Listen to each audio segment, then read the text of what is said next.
In today's episode, we are going to be talking about renovating the heart of the home, the kitchen. And kitchen renovations can be costly, but with careful planning and thoughtful design, they can also add immense value to your home and enhance daily living.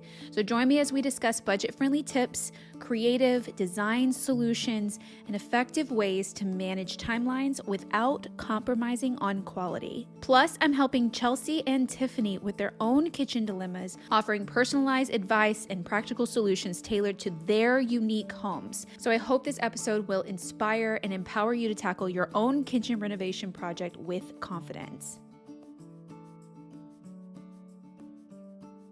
Hello, guys. Welcome back to season 2 of the With My Own Two Hands podcast. I'm your host, XO McKenna, or McKenna Lee, or just McKenna, whatever you want to call me. I'm so excited about this season. I really did need to take a break after season 1 to understand what I wanted out of the podcast and what you guys wanted to hear. And season 1 was all about just understanding, me figuring out how to use all the equipment, to set everything up with lighting and cameras and mics and computer software systems and all of that. It really took me all year to get really good at it. And also understand what I wanted to share that was different than what you could get from me in other places.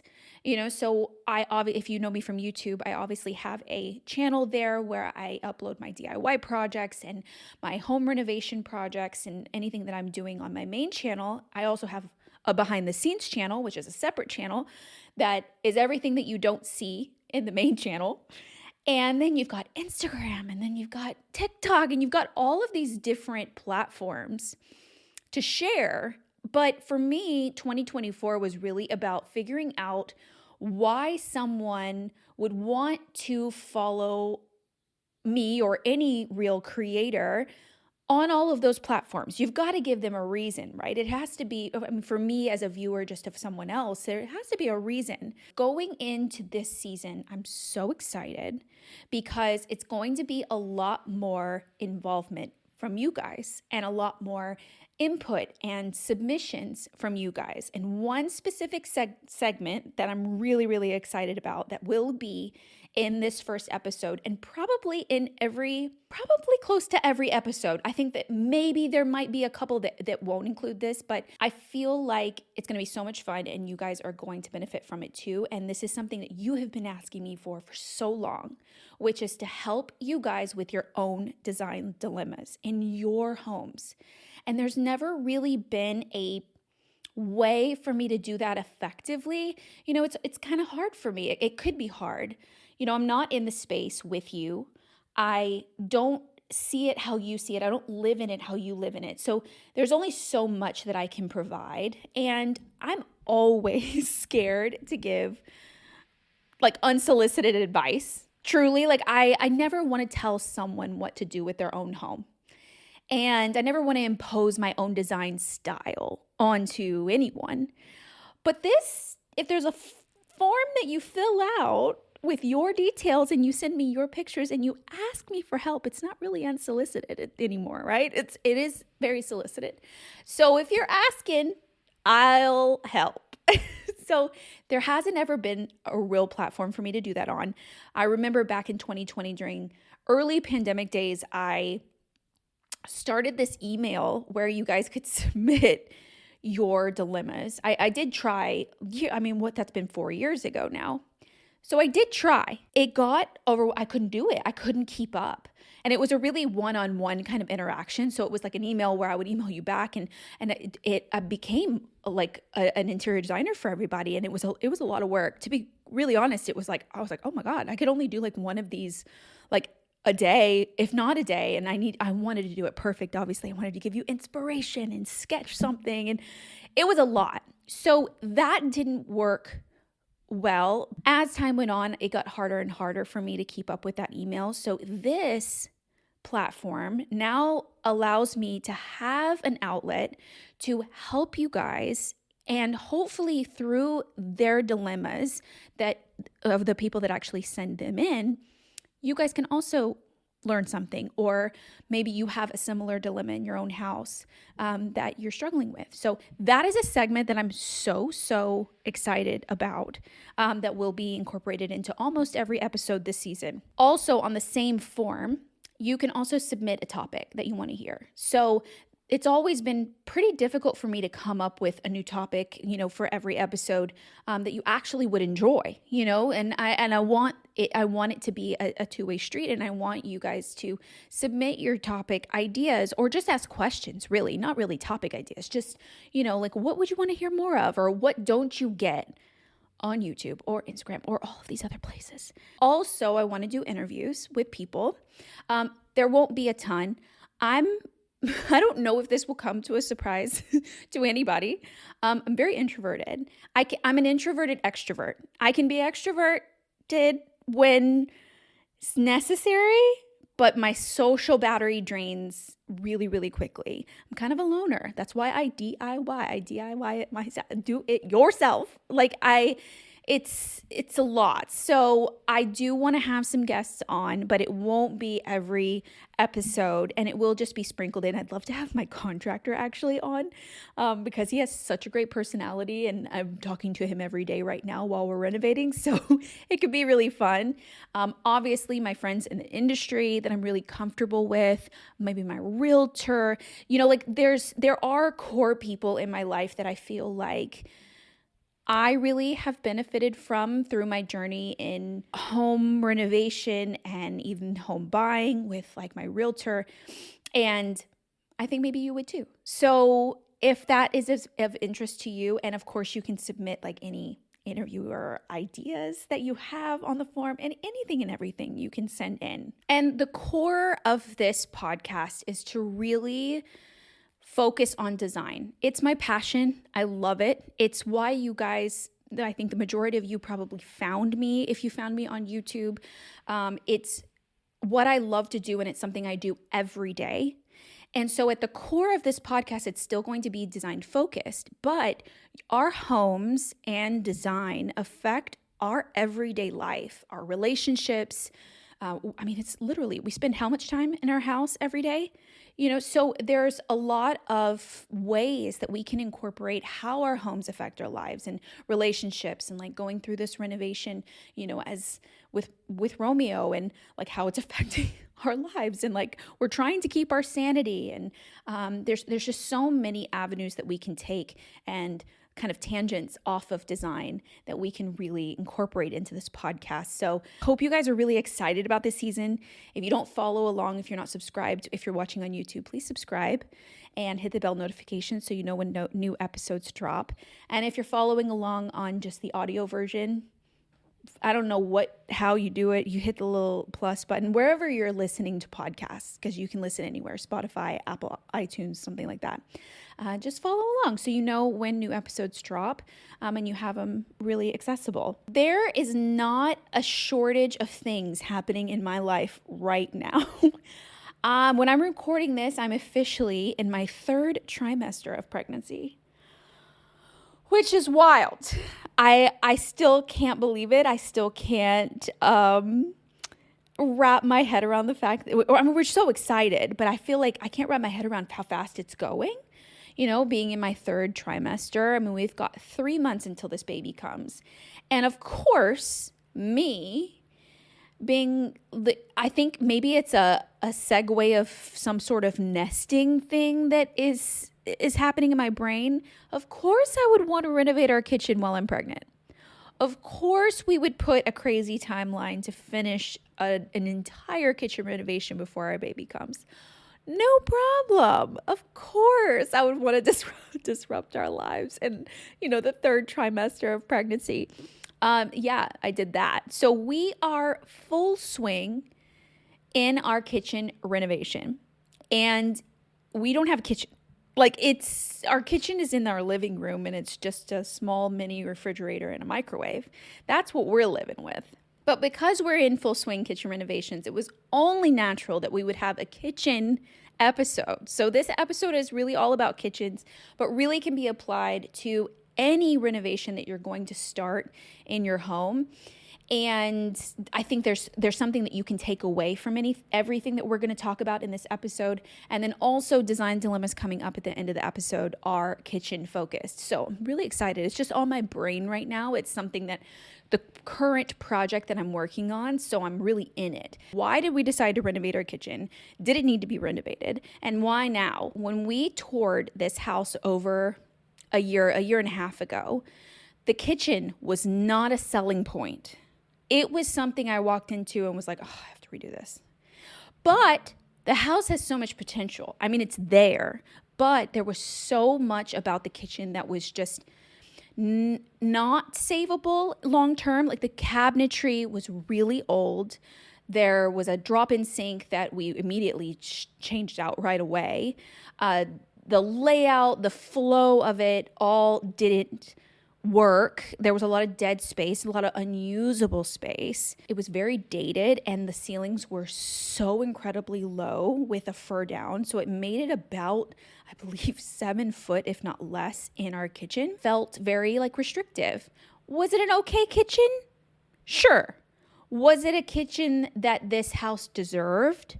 No, it was not. It was not up to the caliber of what it should be for this level of home and this area and this location and competitively with other homes in the area. It was not it. So it wasn't a selling point of the house. We knew we had to do it eventually, but having a baby on the way really put a lot of pressure on us to do the renovation, because when I started to think about having to or wanting to do a major renovation with a baby or a toddler, I couldn't imagine it. It was no, that's too disruptive when we already have the baby and he's, a toddler. So I was almost like, if I don't do this now, we're not going to do it for years. And I was like, oh, I don't know. If we can do it now, let's try. And we did it. And we pulled the plug, not the pulled the plug. Pulled the plug would mean stop. Started the engine. We did something, whatever. We started. And we have hit the ground running. When I'm filming this, it's only been about 2 weeks since starting demo, actually putting a hammer to a wall. But I have been planning for this renovation for, the better part of a year and a half since we bought the house, because my mind starts to go when I start to think about ideas and how we could make it better. And I'm constantly kind of thinking about it in the back of my head. I've done design. I've done a lot of work before leading up to putting a hammer into the wall and actually taking out things and demoing the project. In my opinion, renovating a kitchen is always a good investment, because it can greatly increase your property value.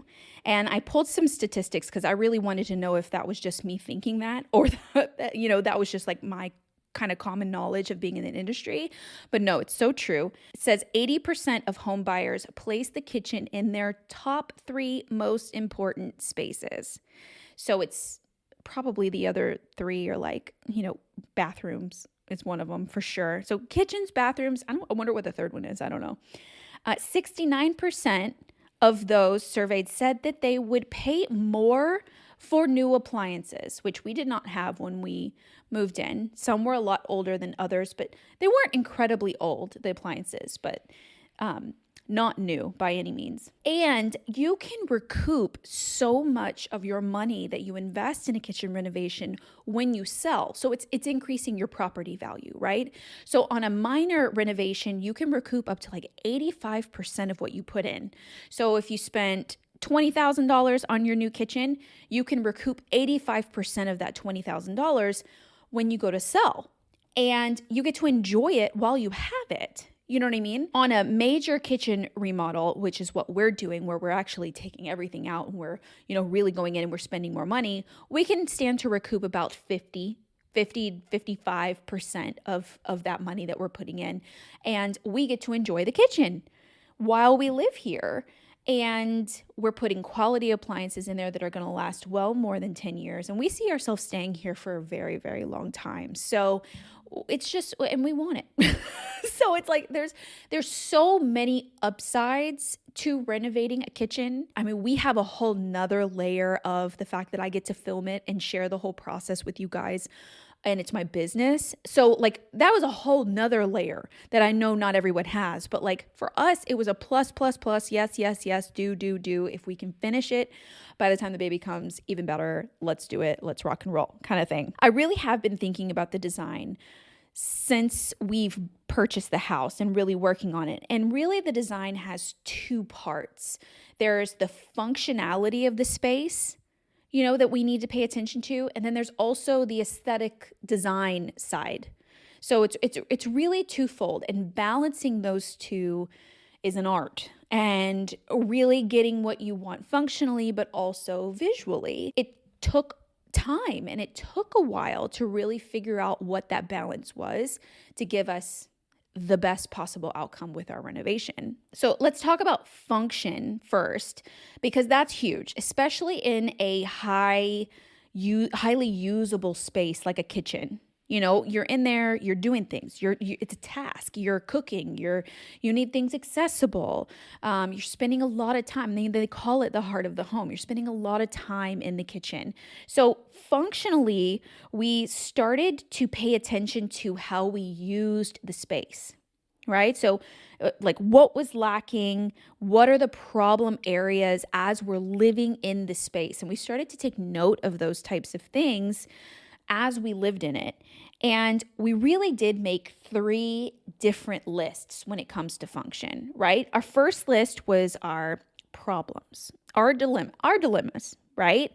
What are the problem areas? What are the dilemmas? What doesn't work functionally for us and our family? And everyone's going to live different, so it's really specific to you and your family and how you live in it. What are those problems? And the second list were things that were like our must-haves, right? So we wanted specific things from our kitchen that wasn't incredibly necessary, but it was just things that we wanted, our must-haves in the kitchen. It has to do this, it has to have that, it has to, like whatever those are. And some people are going to care more about certain things than others. Like I don't care about the new techie stuff like at all. Could care less. Like, my contractor's asking me like, oh, do you want, like the smart plugs and the plugs where you have your phone? And I'm like, no, they change those plugs like every 2 years. I don't care about that. No, it doesn't feel genuine to the house. Or, like specialty little things that we can put in like that are very high tech or super high tech lighting. No, I personally, that's not a must have for me and us. But maybe it is for you. Maybe you have a super modern, slick style, and that's the things that you type of want. So first list is problems. Second list is must-haves. And the third list is the things that we can keep, we can salvage, and we can reuse into the space. Because not only is this going to save us money in the budget, but also it's just not going to create more waste. Right? So is there anything that you don't hate in your kitchen? Is there anything that you just like don't need to change? Is it something that you can work with? Is it something that's integral to the house's design? For us, there were a couple of things that I wanted to incorporate and keep. And I tend to err on the side of saving more, not less. I'm a little bit of a house hoarder in terms of like salvage, architectural salvage.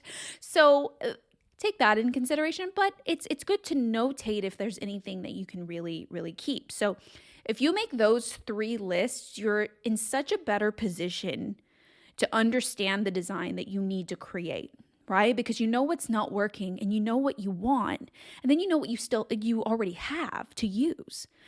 So those 3 things I think will really, really help. When it came to style, I obviously take a lot and all of my inspiration from the existing house, right? So what is the house's existing design? And our house is somewhat like more traditional. It's got some very cottage flair things. And it was very easy for me to adopt this and incorporate this French provincial style. So I've already been doing that in the house.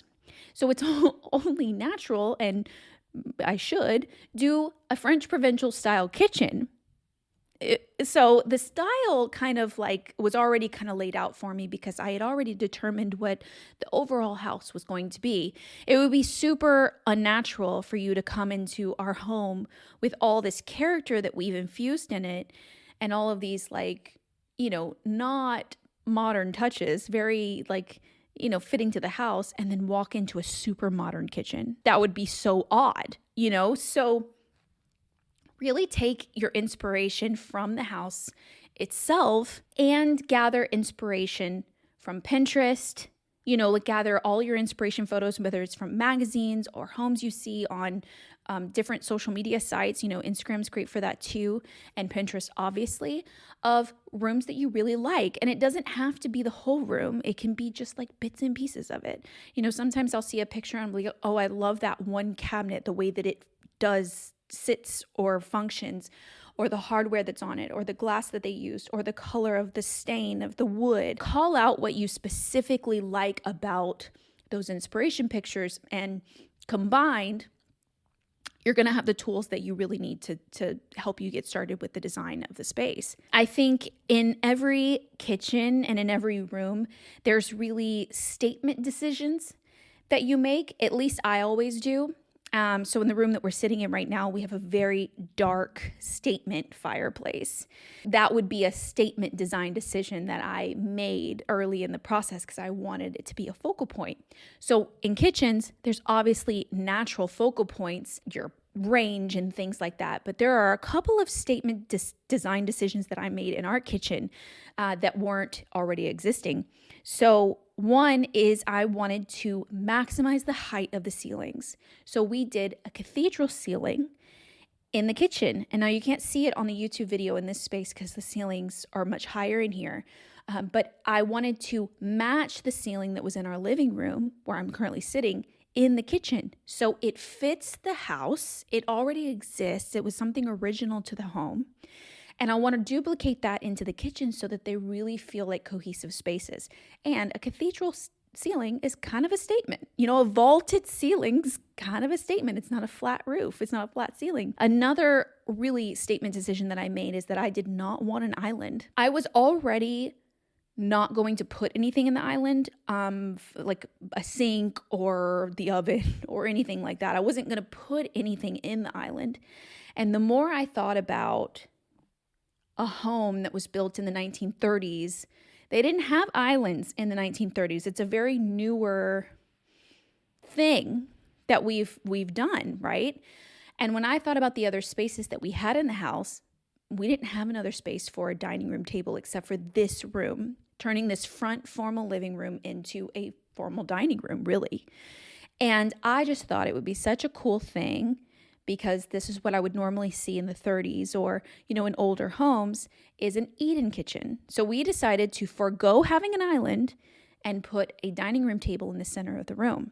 I feel like we're going to use it so much. I feel like we're going to spend even more time, especially with a baby on the way, in the kitchen, at the dining room table. And essentially, an island is extra counter space, obviously, and seating with bar seating, but it's not as comfortable. When you sit at a bar, it's not as comfortable as sitting in a proper chair at a dining room table that's lower to the ground. So essentially, the dining room table is functioning just like the island. It's just a little lower, so it's not really great for like prepping food or anything, but it offers more counter space. It offers more space, tabletop space. So we are going to be gaining that space and can use that, but we can also sit properly at a dining room table. So I love the decision. I'm so excited. I've never lived in a place that had an eat-in kitchen or had one myself. So I think that it could be like really, really cool. And another statement decision that we've made is to have floor to ceiling cabinetry, like a really big statement wall in the kitchen. So when you're thinking about design of your space, what are those statement decisions that you're going to make? What would be powerful? What are those power-packed, kind of focal point areas in your kitchen? And maybe it is your island, because our island at the cottage is such a statement piece because I painted it dark and it's just beautiful. And it's in the center of the room, so it calls a lot of attention. I knew going into it, I felt real confident in it. But you never know what you're going to encounter when you start to open up walls and design has to evolve, and you have to pivot where you need to. And we've already encountered some things throughout demo that have led us to make changes to our plan. So my design has evolved, and that was always a harder thing for me to accept early on. It's like, no, I want this, and they're like, no, you can't have that. It doesn't work. It was always harder for me to grasp that, but going with the flow in a renovation helps. It's just like, okay, let's see what's possible. This is the dream. Now let's see what's possible. And then let's go from there. And then you're a lot more apt to really getting what you want in the end, but having to kind of maneuver and change in order to get there. I tend to have wild ideas. I mean, I was literally told 2 days ago by our cabinet maker that no one's ever done this before. I love that because I'm pushing the boundaries, obviously, but some things I want just like aren't possible. So I've had to really back in. And I always like to say, I say this a lot. It's like, I always like to start with the dream.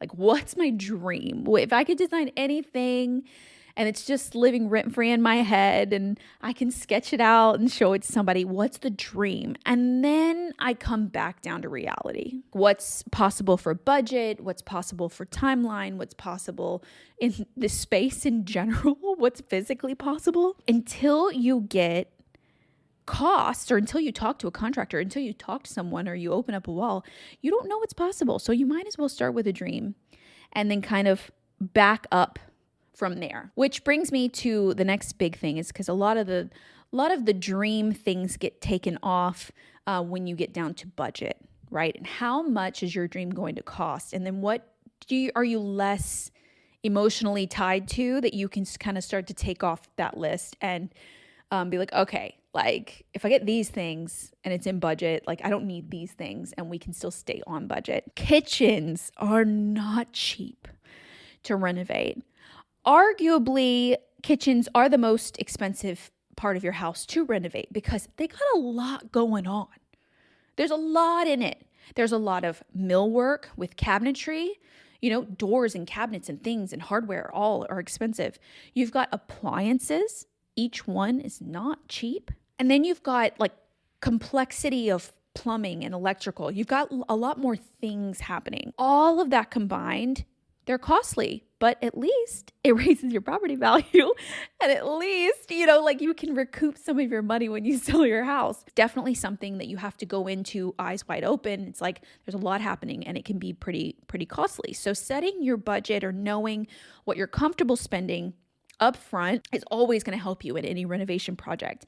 And do you have to gut your entire kitchen like we did, because we were doing so many structural changes and taking down a center wall and vaulting a ceiling and replacing all of the cabinetry and all of that? Do you have to do that to do a kitchen renovation? No, not at all. I think that there are definitely updates that you can do to save money. You can feel like you got a new kitchen without having to get rid of everything is basically what I'm saying. And so I think what you really have to ask yourself, and what you have to look at, is what is the condition and value of what you've got, right? Look at kind of dissect the kitchen, like dissect all the parts of it. What condition is your cabinetry really in? Is it something that you can just paint and update? Is it something that you can just swap out the hardware? Can it feel new then? Or is it just too far gone? Are they just older like ours were and not even closing properly anymore, like kind of thing? Or is it like that? You can make that decision on your kitchen cabinets because cabinets are expensive. Can you make smaller upgrades without having to tear everything out, like replacing the hardware? Or can you put in a new countertop? Because that was also something that we could have done if we liked the layout of our kitchen. We could have updated the countertops or even the backsplash. A backsplash can make a major difference. If it's just dated, it's definitely something that you can do yourself. And you can just buy the tile, So is it that? Can you just update that? Because that would make a huge improvement in your kitchen. Are your appliances outdated? or can you keep them and repurpose them into the design? Can you make other changes? So thinking about those high ticket items too, like the cabinetry and the appliances, can you get by with doing a smaller renovation without having to gut your entire kitchen? Are some things that we did in the space to save money and to save money on the budget. One major thing that we did was we kept the existing flooring. We're just going to patch the brick where it needs to, because for me, I love the brick. The brick is in different areas in our house. It's original to the house. We kept some of the appliances, like we kept our refrigerator. We moved it into the garage. So we didn't really we still have to get a new refrigerator, but at least, we got to keep that one. Another thing that we did do was we kept the appliances and sink in the same position in the kitchen, or we moved it to an area that was easily accessible for water lines and gas lines. If you do this and you really think about the new design in terms of keeping that stuff there, you're going to save so much money on the plumbing work because you don't have to relocate a lot. If they don't have access to move it around, it's going to be super costly and sometimes not possible. Another thing we kept is the original windows, and we kept the light fixtures to try and repurpose back into the space if they'll work. Of course, salvaged and kept all of the decorative accessories like hardware, like things like that. And I chose to keep our dishwasher. It was a Bosch dishwasher. It was totally fine. It was one of the ones I didn't want to update. I just happen to not like stainless steel. So you can paint your appliances. Maybe that could be an option. Like, do you need a new refrigerator or a new dishwasher or whatever? Or could you paint the outside to change its look for design and aesthetic purposes? So whatever budget you settle on, just make sure that you save and you have about 10 to 15% more than that budget that you set for complications. I don't think I've ever been in a situation where there hasn't been a change order or something that we've had to do extra, something that they found that needed extra attention or extra work. It's very, very common. So don't think that it's just your house when you have like a surprise, oh, we need an extra X amount of dollars.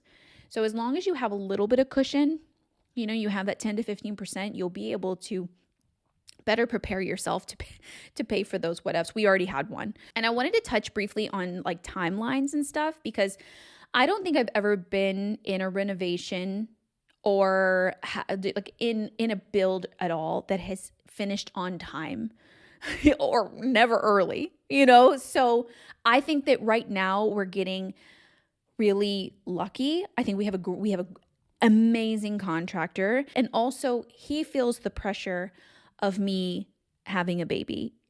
So the timeline has been really pushed to be like, okay, we got to get out of here and we got to get finished before she has this baby. They're feeling the pressure. There has not been a day that the guys have not been here working, like non-stop. We are moving incredibly fast. So I think of any of the projects that I've worked on, this one may finish early, if not on time, but I don't have experience in my past from that really happening, because you also really want it to be done well. You don't want to put an unrealistic timeline on something. Like, I think about these like crazy HGTV shows where they're like, oh, we're going to do a whole house build a whole house in 48 hours or some crazy thing. I mean, there can't not be corners that were cut. There can't be some, like, it's impossible. These things do take time. So having a realistic timeline and talking to your contractor about that up front, and knowing that it may take, surprises happen, weather happens, things like that happen. It may take a little longer than that. But kind of having those conversations up front, like really, really help. And I think that there are things that you can do that I definitely do on projects that help the process move as quickly as possible. One, I do as much of the work up front as I can. So I figured out what I wanted first. Before we ever had a contractor on site, I already had a plan, right? So I spent a lot of the work beforehand, before our lives were disrupted by construction. So that's one thing that you could do. Another thing is being very attentive. You have to be attentive during a renovation because things will come up and they need questions. And if you're lagging and you're not getting back to them on it, you're the one that's actually like pushing the project. If they don't know how to proceed and they have a question, they need to know in order to do that. Making yourself really available and knowing what you want, being really confident in what you want, and being able to make decisions really quickly are all ways that you can really help the project keep moving so that you don't have, you're not the one kind of like tripping up the process and making it take longer.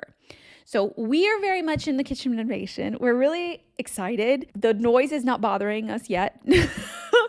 It's totally fine because I love the sound of construction. I love that things are getting done and things are happening. Getting to our design dilemmas, you guys sent in some like even ones that had me being like, oh my gosh, I don't know what I would do with that space kind of thing. So let's get into Chelsea's dilemma. She says, I was planning on luxury vinyl plank in my 1880s home I just bought because I thought I was dealing with just plywood subfloor. So she thought there was nothing underneath. It was just blank. But I just discovered this amazing patterned hardwood today in my dining room. My issue is it's only in the dining room. The rest of the floors are layers of plywood subfloor, and the floor has sloped significantly in the kitchen. I can't do the LVP butted up against this beautiful dining room floor now.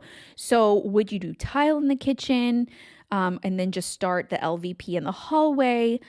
She's currently living with plywood floors at the moment and she can't keep them clean. We did that too in part of the house, in the cottage. I'm losing it a little and just need to make a move. I looked at the pictures and oh my gosh, the flooring that she found is herringbone, like a 2-inch herringbone. It's gorgeous, first of all. And what she's talking about, the luxury vinyl plank, vinyl wood flooring has come so far. And I totally know why she wants to use it and why a lot of people are using it now because it looks so real. And it's like 100% waterproof. It's easy for you to install or replace a piece if you need to. It's super, super easy. But I see what she means. If you look at the pictures, she can't touch the vinyl flooring with the old flooring because one, they're going to be completely different sizes and widths. And it would just look weird when you have like the same material, but different shapes of them or different applications of them. It looks off, so I totally understand why she's struggling with it. I can't actually believe that brick is vinyl that they put. I can't believe they covered that floor in that brick. My advice, I would definitely go with something completely different, a completely different material than wood in the kitchen, like tile. Like you mentioned, I would definitely do that. That way they don't fight each other and you can really have fun with the flooring in the kitchen and pick something that is classic. I wouldn't go something like too crazy, but pick something that fits the home really well and put that tile all in the kitchen. Oh, but don't do tile that looks like wood because they also do have that.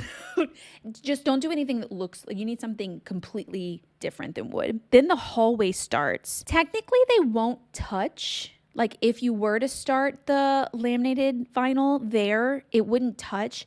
But I think if you stand in one spot, like where I'm looking from the pictures, you would see all three flooring materials. Something about that in my head is a little off. Like I don't think that I would want to see it. And your hallway from this picture doesn't look too large. I might opt to do the tile in the kitchen and the hallway so it's all the same. And I imagine you putting a beautiful rug like that too down, so it creates a little bit of differentiation. Then if you are going to do a different type of flooring in your bedrooms and your bathrooms that are probably back there in the hallway, you could start it there. You could do the LVP there. But what I would say is even if you do the LVP in your bathrooms or anywhere, I would keep it the same wood tone as whatever you're going to do on that original flooring. So if you want to keep it raw or you want to like stain it, I would find the LVP first that you like and then kind of stain your existing pretty herringbone floor to match that. So even in a different part of your house, even though they're going to be different widths and different applications, like I don't know if you want to herringbone it, but I probably not. They would still be complementing in color. So there would still be some consistency between the two wood floors. That's what I would do. But oh my gosh, that floor is going to be gorgeous when you pick up all that brick laminate. So pretty. I hope it's all like good, like if not, you can always like feed some pieces in. You might have to get some salvage pieces, but your house is going to be so pretty. I mean, it has so much character already to like work with. And Tiffany sent in her pictures of her kitchen, and she said, I would like to redo my kitchen, but the layout is very tight and small. Right behind the kitchen is the stairs. So, I see. So we can't open it up. Right behind the fridge is my bathroom. I have no idea what to do. When I first moved, my best friend and I painted the cabinets. Now my style has changed and I hate them. Please help. So for those of you just listening in, she's got a very narrow kitchen, very like a galley style kitchen. Gray cabinets, no hardware. Refrigerator is kind of in like a cubby. She's got some open shelving, but it's overall a very small footprint. Not much she can do on the layout. So it's really about optimizing what space she has. So, okay, first I see baby bottles on the counter, so it made me smile. That's literally what my kitchen's gonna look like after it's done. I'm gonna have baby bottles on the kitchen counter. Anyways, with smaller footprints like this, what you lack is storage. You lack counter space. I was thinking about it last night when I was like making my notes and stuff, and I kind of have two idea routes that you could take based on how much you want to do, right? Your budget, maybe phase 1 and phase 2, if you really wanted to take it all the way there or something. I would say a minor redo is really using everything that you have, but making it better with a few DIYs that you could do. So one is your cabinetry, right? I would opt to change it up a little bit. If you already hate the color that you used or what you painted and your style has evolved, this is a great opportunity to like change it up drastically. I don't know what your style is that you want to go for, but you could definitely paint them. They kind of look like they have like metal, like it kind of like cups under, like how you open them. There's no hardware, so it's like kind of like a metal piece. You could actually try to remove that and just fill it with wood, one that you can actually put hardware on. That would totally change the look of your cabinets, but you would be using what you've got. So you would just have to figure out that metal piece and see if it's something that you can take off or get off or fill. I think that would be so pretty, and paint them. You could add hardware on the uppers too. I think that would be so cool. So that's something you can definitely try. If you're more like me and your style is like super like detailed in character, you could even add like a trim. Like an inlay. I mean, you could do a lot with what you've got there. And another thing that I think you can DIY is on top of your refrigerator, how it like sinks back like that. Obviously, I'm not saying like replace your refrigerator. I'm just saying where it sinks back, you're utilizing the top of the refrigerator like we did with like your extra appliances that you don't have space for on your countertop. And I think it would give you a cleaner look and more purposeful storage up there if you actually brought the top cabinetry and build it out. Like get you some 2x4s, like take off the cabinet doors, like get you some 2x4s, build it all out to the front of your refrigerator, to where the wall is, and put the doors back on, so build it out so that you actually have purposeful storage up there, and it'll make your refrigerator feel a little more built in up there. I can't quite tell. I don't think it'll hinder the light at all, but I can't quite tell where that light stops. But I think building that out, if you can, could be really cool. I think something that your kitchen is missing that it just has right now is just a little turn up of your Formica countertops. Adding a backsplash yourself, you could totally do it yourself. Like pick you some tile that's not very expensive, that's pretty. Like we would go to Floor and Decor for the ones that we got at the cottage, and I mean for $100, $200 or something like that, maybe not even, depending on the type of tile you pick, you could get the material to put you a backsplash, and it could go all along the left side above the other countertop underneath your floating shelves and stuff, and you can add something to it. I feel like it's feeling very cold and sterile right now because of the white and gray and stuff. And if you wanted to update that, you could do something really cool there. I would definitely add, like, over, for those of you listening, there over her sink, she's got a big window, which I love our window over our sink, the box window. But I definitely think it needs like a Roman shade. You know, like if you put like a pretty linen Roman shade, it's going to bring some warmth into the space. I think that would be really pretty. You would have to do an outside mount Roman shade because I don't think you have enough space inside, but that could be really pretty, so you can have like some texture and some warmth there. And on the left side, underneath the countertop, you've got that open space. I don't know what it's for because you've already got your dishwasher and things, but I think you have your trash can there. I would add a like curtain, like just get you a cheap $5 tension rod from Amazon or the hardware store and put you some fabric there. It will camouflage that hole and make it look cleaner. I think that would be my goal in the kitchen, is just to overall make it feel cleaner visually. So basically you're hiding a little bit of stuff. I think if you wanted to take it a step further, you could build out like a whole kitchen nook with a built-in fridge. You can make the cabinets go all the way to the ceiling, you know, so you can either add another one on top or replace your floating shelves with cabinetry as well if you feel like it doesn't really offer you the storage you need. It's tricky with open shelving. It becomes more decorative. And in a small kitchen footprint, it can be very restricting, you know, because you kind of need the storage. But if you don't need the storage, you could also do like a combo. You could do some cabinetry going all the way to the ceiling, but at the end, do some floating shelves too. It's your call. It's how you use the space. Do you need the extra storage, or, you know, are you okay having that all be decorative? But you can really maximize it by going all the way to the ceiling. Definitely swap out the Formica countertops with stone. And you can get a very like budget-friendly stone option. You don't have a ton of countertop space, so it won't be too much material that you need, but that can definitely increase the value of the kitchen and like just the overall feel. I personally am not a big fan of the stainless steel drop-in sinks. Obviously changed it really quickly in my kitchen.